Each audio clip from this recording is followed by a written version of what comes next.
There are many ways by which you can select the subtopics for each silo. If you are intimately familiar with the niche, you probably will be able to list what the topic for each silo should be based on your own experience. Here's one thumb rule you would want to note. You want each silo to have at least 25 to 30 pages. Silos that have fewer than 10 pages may not have the power to rank the individual pages.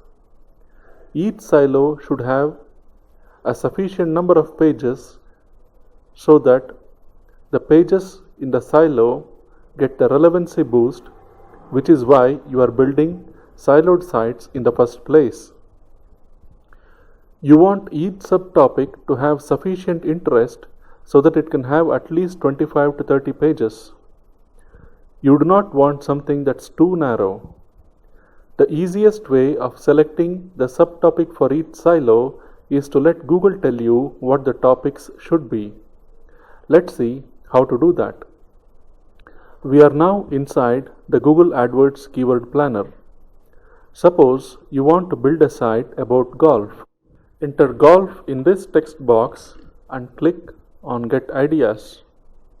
Now, take a look at this tab labeled Ad Group Ideas.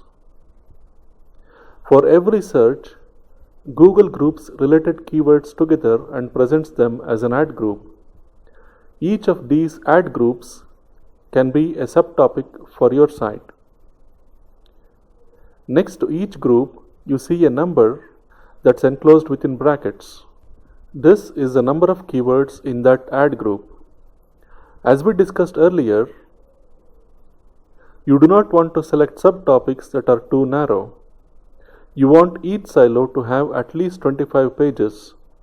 This number, however, does not have to be greater than 25. You can always find more keywords by digging deeper using SEMrush or Keyword Revealer. So, do not consider this number while choosing subtopics. Also, not every one of these keyword groups may be suitable to build a silo around.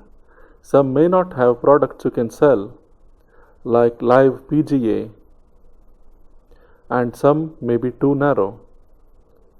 Scroll down to the bottom and you can see Google has listed 60 ad groups. That 60 subtopics Google is saying is very relevant to golf.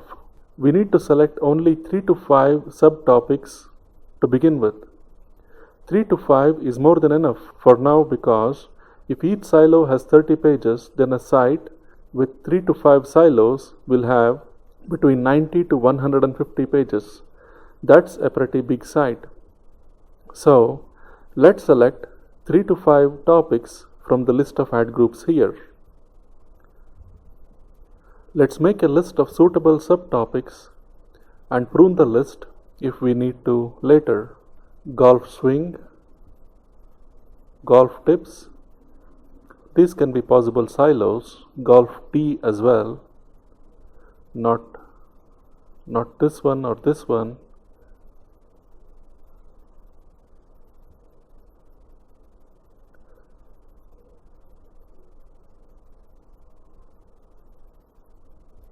I made this list from the list of keyword groups here, but you can come up with a different list. There are 60 ad groups to choose from. This is only the initial list. Once you prepare a list like this, you can choose whatever subtopics you like from the list and then do further keyword research. You can also use Amazon.com to get subtopics for the silos. Let's search for golf on Amazon. Let's choose the category sports and fitness. On the left, you see this navigation bar that has a list of related topics.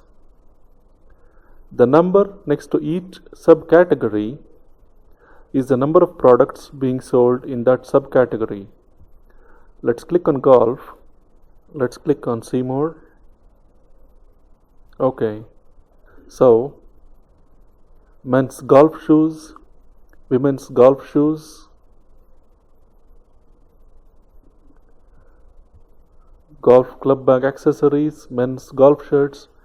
Each of these is potentially a subtopic for your silo. Choosing topics this way, using either Amazon.com or the Google AdWords Keyword Planner, removes all guesswork from choosing topics for your silos.